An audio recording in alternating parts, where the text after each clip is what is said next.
புதுக்கோட்டை மாவட்ட ஹாக்கி சங்கம் சார்பாக மாநில அளவிலான சப் ஜூனியர் மகளிர் ஹாக்கி விளையாட்டுப் போட்டி இன்றைக்கு புதுக்கோட்டையில் துவங்கி இருக்கின்றது.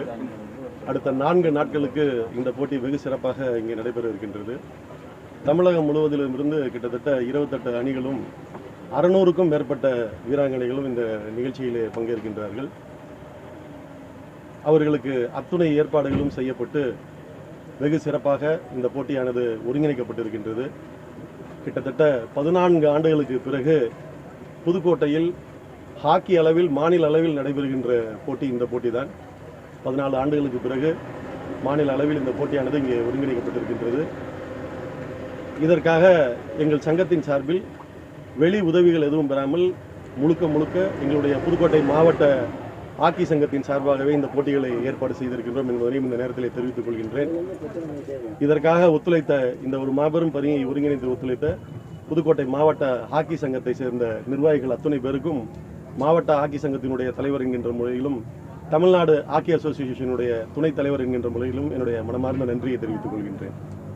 கேஷ் சென்சஸில் தமிழக அரசு வந்து பல முறை வலியுறுத்தியும் முடியாது சொல்லிட்டு இருந்தாங்க. திடீரென்று சென்ட்ரல் கவர்மெண்ட் வந்து பண்ணுறதுக்கு உண்டான காரணம் என்ன? தேர்தலை மனதில் வைத்து செய்ததான் நான் நினைக்கின்றேன். பீகார் தேர்தல் உள்ளிட்ட வருகின்ற தேர்தல்களை மனதில் வைத்து இதை அறிவித்திருக்கின்றார். இது ஒரு அறிவிப்பாக தான் வந்திருக்கின்றதே தவிர இதற்கான நிதி ஒதுக்கீடு பற்றி இதுவரை அவர்கள் சொல்லவில்லை. இதை எடுப்பதற்காக இவ்வளவு ஒரு திட்டம் என்று சொன்னால் அதற்கான நிதியை ஒதுக்கினால்தான் அந்த திட்டம் அறிவித்தது முழுமை பெறும். வெறும் திட்டத்தை அறிவித்திருக்கிறார்கள். எவ்வளவு நிதி இதற்கு தேவைப்படும், நாங்கள் எவ்வளவு ஒதுக்கி இருக்கிறோம் என்பதை பற்றியும் சொல்லவில்லை. எத்தனை காலத்திற்குள் முடிக்கப் போகிறோம் என்பதனையும் அவர்கள் குறிக்கவில்லை. இன்னொரு 6 மாத காலத்தில், ஓராண்டு காலத்தில், 3 மாத காலத்தில் என்று ஒரு திட்டத்தை வரையறுக்க வேண்டும். அதையெல்லாம் இல்லாமல் வழக்கம் போன்ற ஒரு வெற்றி அறிவிப்பாக இது வந்திருக்கின்றது.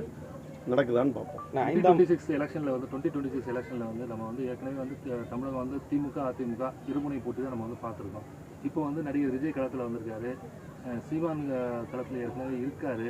அதான் நம்ம வந்து ஒரு 5 முனை 4 முனை போட்டி 5 முனை போட்டியாக நம்ம பார்க்கலாம். ஏன்னா 2021 எலெக்ஷனில் வந்து டிஎம்கே ஏடிஎம்கே அலையன்ஸுக்கும் வந்து டிஃப்ரென்ஸ் வந்து ஒன்லி 3 to 4% ஓட்ஸ் தான். இப்போ அவங்க மறுபடியும் கூட்டணி அமைச்சிருக்காங்க. ஒரு படம் எடுத்துட்டா ஹீரோ வில்லனும் தாங்க.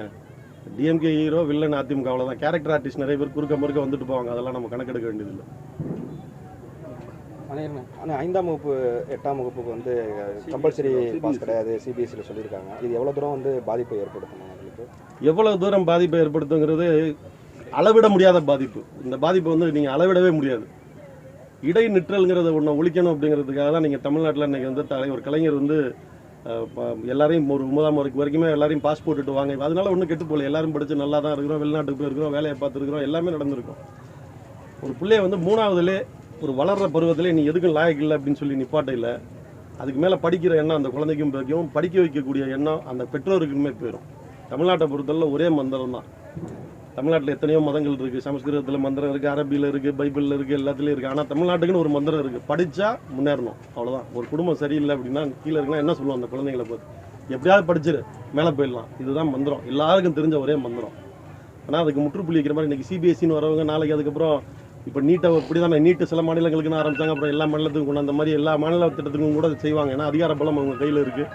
ஒரு 3ஆவதுல நிற்கக்கூடிய குழந்தை அந்த குழந்தைய வேணும்னே கூட ஃபெயில் போடலாம். நாளைக்கு தன்னுடைய உயர் சாதியை சேர்ந்தவங்க இல்லைங்கிற காரணத்துக்காக அதை ஃபெயில் போடலாம். அப்புறம் நாளைக்கு அது டீ கடையிலேயே எங்கேயோ போய் நிற்கக்கூடிய சூழல் வந்து உருவாகும். இதை தான் அவங்களும் விரும்புகிறாங்க.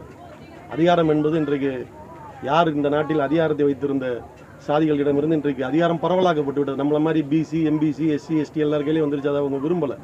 அவங்க எஃப்சிகள் விரும்பலை. திரும்ப அவங்க கையில் அதிகாரத்தை கொண்டு போகிறதுக்கான மறைமுக முயற்சி தான் இப்படி இடையில ஃபெயில் போடுறது, 3ஆவதுல பப்ளிக் எக்ஸாம் வைக்கிறாங்கிறது. இதுதான் காரணம். தொடர்ச்சியாக திமுக அரசு மேலே பல்வேறு குற்றச்சாட்டுகளை முன்வைக்கிறாங்க. பாஜக இருந்தாலும் சரி, அதிமுக இருந்தாலும் சரி, எதிரில் இருக்கிறவங்க எல்லாம். ஆனால் அதே நேரத்தில் யார் கட்சி ஆரம்பித்தாலும் திமுக தான் எங்களுக்கு வந்து போட்டியாக பார்க்குறோன்னு சொல்கிறாங்க. இதெல்லாம் சமாளித்து எப்படி 2026 தேர்தலில் கையாள? 2021 தலைவர் எப்படி வெற்றி பெற்றாரோ அதை விட பிரம்மாண்டமாகவே வெற்றி பெறுவார். இந்த குற்றச்சாட்டுகள் நிறைய பல்வேறு எதிர்கட்சினா குற்றச்சாட்டு சொல்ல தானே செய்வாங்க. மக்களுக்கு தெரியல எது உண்மை போயின்னு. நன்றி. மதுரை ஆதீனம் இன்னைக்கு வந்து அவங்க கொலை முயற்சி வழக்கு கொலை முயற்சிங்கிற மாதிரி சொல்லி சொல்றாரு. பட் அவங்க வந்து கள்ளக்குறிச்சி எஸ்பி வந்து அது மாதிரி சம்பவம் இல்லைன்னு சொல்றாரு. பட் அவர் வந்து ஒரு மதத்தோட சிம்பலை குறிப்பிட்டு இதை மாதிரி வந்தாங்கிற மாதிரி சொல்றது. நம்ம அதில் வந்து பேக்ரவுண்டில் வேறு யாரும் இருக்காங்களா நம்ம பார்க்கலாமா? ஏன்னா அவங்க கொலை முயற்சி இல்லைன்னு எஸ்பி ஸ்டேட்மெண்ட் கொடுக்குறாரு. இவர் வந்து ஒரு மத அடையாளத்தை குறிப்பிட்டு இந்த மாதிரி ஆட்கள் வந்தாங்கிற மாதிரி நம்ம அவர் சொல்றாரு. அப்படிங்கும்போது ஒரு எஸ்பி ஒரு விஷயத்த சொல்கிறாங்கன்னா உரிய ஆதாரத்தை கையில் வைக்காமல் சொல்லவே மாட்டாங்க. எப்போவுமே காவல்துறை வந்து ஒரு விஷயத்த ஓப்பனாக பப்ளிக்கில் வந்து சொல்கிறாங்கன்னா எந்த விதமான ஆதாரமும் இல்லாமல் அவங்க சொல்லவே மாட்டாங்க. தமிழ்நாட்டோட வரலாற்றை எடுத்து பாருங்கள். போலீஸ் வந்து ஓப்பன் ஸ்டேட்மெண்ட்டுக்கு வந்துட்டாங்கனாலே அவங்க கையில் 100% ஆதாரம் இருக்குன்னு அர்த்தம். இப்போ யார் பேச்சை கேட்குறதுன்னு நீங்களே முடிவு பண்ணிக்கோங்க.